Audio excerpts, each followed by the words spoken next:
At the Court of Appeal, Nnamdi Kanu was set free from all charges slammed on him by the Department of State Services. There were things that transpired in court that we are going to look at. The appeal court, Kanu's lawyers pressed court to strike out the entire case as Kanu will not stand trial on a case where the alleged crime happened remains a secret. Kanu's lawyer, Mike Ozekome-san, asked the court to determine if the extraordinary rendition of Kanu followed international process. Nigerian lawyer D. Kaswe argued and asked the court to dismiss the appeal as Kanu was returned to Nigeria through due process.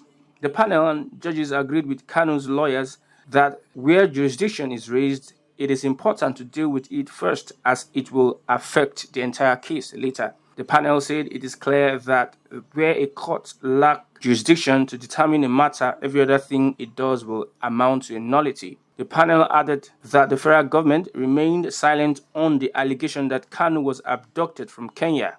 Thus, they agree with Ozekome and federal government's refusal to state where Kanu was extradited means it is deemed considered by the federal government of Nigeria. The panel, quoting the United Nations Convention that an extradition request shall be in writing and accompanied by a warrant of arrest to the host territory where a suspect is domiciled. The judges stated that it is clear that the federal government of Nigeria, having removed Kanu from a country without trial, constitutes a fundamental violation of his right, and that Kanu can only be returned from another country after being subjected to judicial process in the host territory.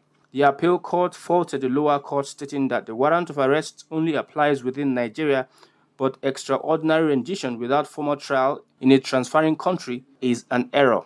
The panel added that there is a duty for Nigeria to conform with international laws and legal framework. On the ruling, Nnamdi Kanu's extradition by the federal government of Nigeria clearly violated international laws which it was bound to obey. Since law enforcement cannot show how and where Kanu was extradited from, the whole process and proceeding is tainted.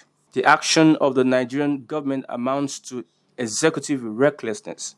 The appellate court ruled that the lower court failed to look at the facts of Nnamdi Kanu's extradition and hold that the respondent is restrained from holding Kanu in detention as the lower court has no jurisdiction to try Kanu on the remaining charges. Nnamdi Kanu's appeal succeeds. Justice Nyako's decision to go ahead with the trial against Kanu is set aside and the defendant is discharged. The three-man panel was led by Justice Jumai Hanatu from Gombe Division.